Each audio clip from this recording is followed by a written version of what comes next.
My, oh my God. So I just watched the Medieval 3 developer stream with Life, Paul, and Josh. It was, they're essentially, I believe, the first Medieval 3 stream about the development, about how, it's essentially what they think of the game and what they want the game to be, essentially. And holy shit, I did not know how much CA had listened to what we've all been saying for, as they basically said themselves, about 10 years, if not more, right? First of all, for some context, when CA announced Medieval 3, they also said that they would be doing more interviews, doing more dev diaries, being a lot more vocal and forthcoming about how the development is actually going, how the development is developing, if you will. And of course you can say something, but if you don't follow through on it, it's not worth much, right? And even though I was very happy to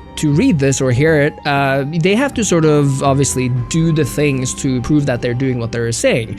And I think, this being the very beginning of Medieval 3's sort of at least public development, this was the perfect start, because wow, I can't say how much I loved hearing what was going on in this video, because on every point, I believe literally every point, perhaps a few caveats here and there, this is exactly what I wanted to hear from Medieval 3, and it's kind of crazy to say, because I've become so used to talking about what I want, and CA listen, obviously the game is not finished, but from what they've said, this is going to be arguably the best system we have ever seen in a Total War game, perhaps strategy game ever. And right now you're thinking, Andy, what the heck are you talking about? You are delusional, man.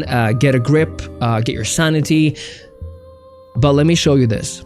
So in danger of being the resident Total War Hugh Hefner, I have put a Christmassy type blanket on my chair for a bit of an extra defense, and I'm wearing a robe since you have caught me after just finishing a bunch of videos after a very busy YouTube season. So welcome to my humble abode. Get comfy. So first of all, it's important to say that this is all very much, like it says, development in progress, right? Nothing here you'll be seeing in the actual game.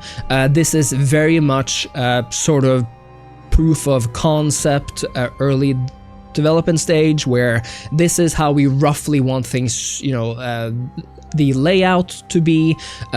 This might be how we want to present this, but nothing here is actually done. Everything is simply concept at the moment, whether that's UI, whether that's terrain, city layout, everything. That being said, when I began watching this video, I was a little bit disappointed, because the admittedly work in progress UI here looks a lot like the one in, I would probably say, Shogun 2. Now, Shogun 2 had a decent building system, but it kind of, it followed in the footsteps of Empire as well, with cities where you couldn't really build all that much, with these tiny sort of towns outside the cities, but they were even more limited and unimmersive than in Empire. And so here I was kind of thinking that, okay, they're not doing the Rome 2 or Warhammer thing, but they're going more towards the Shogun 2 Empire thing, which is a step up, but not ideal. But as I continued on watching, there's some very interesting things going on here. So let's get into it. The most awesome thing about this is that CA are saying here that in Medieval 3 we are done with the Rome 2 province system. Now in itself, essentially, that is music to my ears, and if you've been following the channel, you know how many times I've sort of lamented the Rome 2 system, the Warhammer system, where you're so limited in building scope, in type. It's kind of arcadey, or at least more focused on just make a resource location and don't really feel immersed about the town development and, so on and so forth. I really would have wanted the Medieval 2 or Rome 1 system, right? Where you can build everything everywhere depending, And that is exactly what they're saying we're going back to here. That you can essentially develop the city that you want, where you want, of course, depending on certain available resources and everything. But if you want a large city, if you can support it with the population, with the gold, everything like that, you will be able to. Not only that, but listen, I said the word population, but not only that, because, you know, I've been talking about kind of wanting to go back a little bit to the, you know, a mix between Medieval 2 system and Empire system, essentially taking the freedom of Medieval 2 with the map, with the kind of map expansion that Empire has in terms of having cities and then population centers here and there that has maybe like a factory or maybe like a port or something like that. While also being able to, which also was in Empire and Medieval 2, erect forts and have those forts be remaining on the map, right? Because that makes you create your own choke points and important centers of defense and all of those kinds of things. Medieval 3 does me one better, because the idea is that you can actually build a castle, a port. The port one is actually insane to me. You can build these actual centers of development anywhere, or at least at many various points in your region of choice. So if you want to build another castle, not just a fort, but an actual castle in your region, say to protect a river, to protect a resource perhaps, you know, this is me kind of riffing, but I assume that they will have these sort of these places on the map. You can do that, and they even showed here that you can sort of, you know, choose to put a castle down here. And what actually shocked me was not just this possibility, because that is actually really, really cool, but the actual possibility to lay down new ports, you know, on a beach or on a coastline in your region. That is so cool. Now, the depth to which these sort of new locations will matter is, you know, unknown. It's a work in progress and all of that. But number one, the fact that this hopefully will be in the game, as mentioned here, is absolutely fantastic. It's great to hear at this early stage, and I could have said this in the beginning, but I truly commend them for making this video, because it hurts no one to be informed about the game we are so excited for. CA can take early feedback, and we all know that this is not the final game anyway, right? So this is very much like building trust. But the second reason is that, you know, in a game like Empire, for example, you have a country like Norway. Norway is a massive coastal country, but Empire only lends it one port. That would have all been fixed if we could just lay down our own ports, right?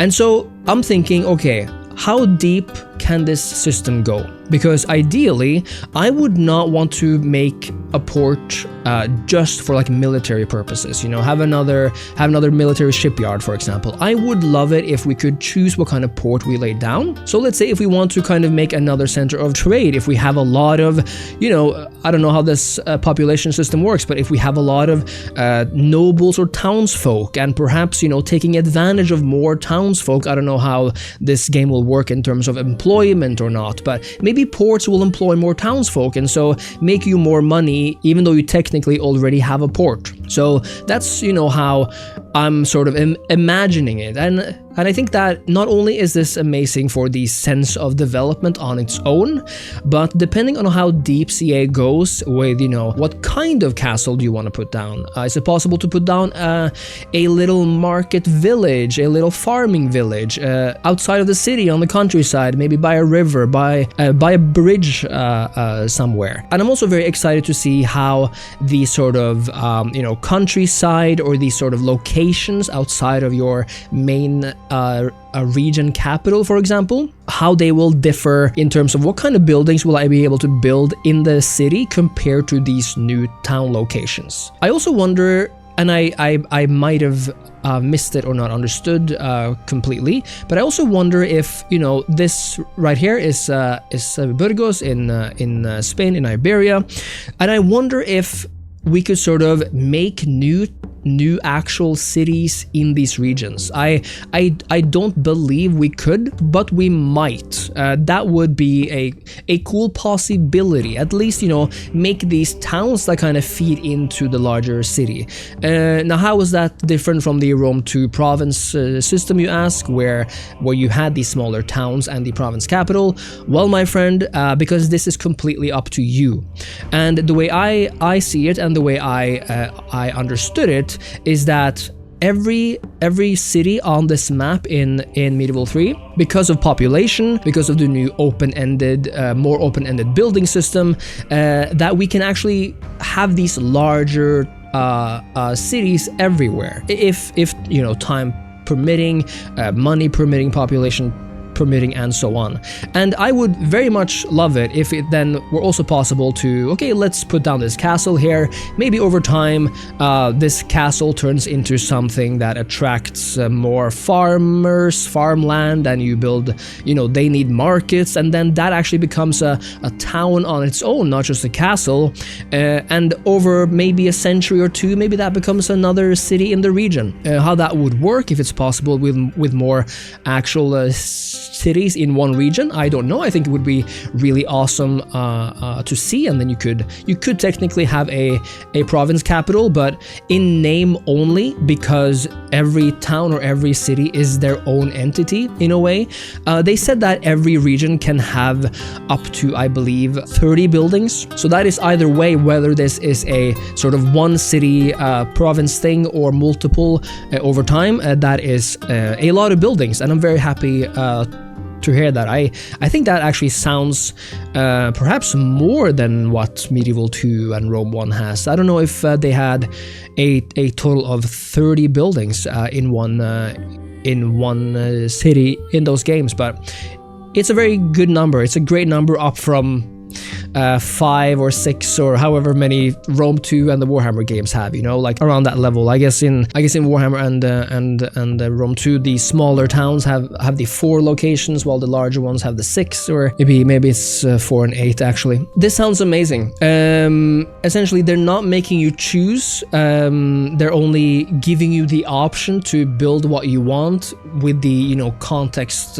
permitting, and that is absolutely fantastic. What I have been asking for, what I think a lot of you have been asking for, and so it's amazing to hear that they have listened, at least as far as this development goes thus far. In addition, we were told that you can build a building, but instead of having sort of like a branching building path, so let's say maybe you have like a market, but you turn that market into either a wine market or a food market.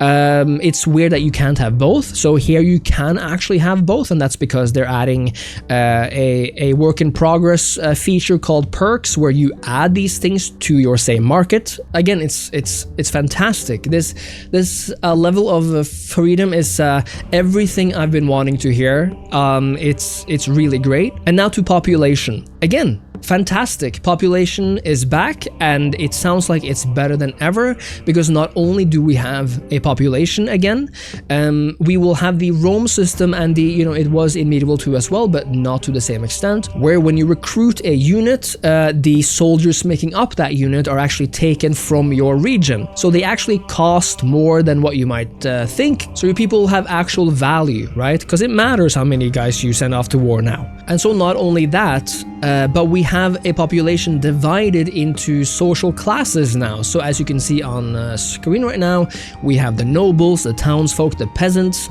These are again all work in progress. Their names might change, the number of them might change, they might change depending on culture and so on, but dividing them into these social classes is simply fantastic.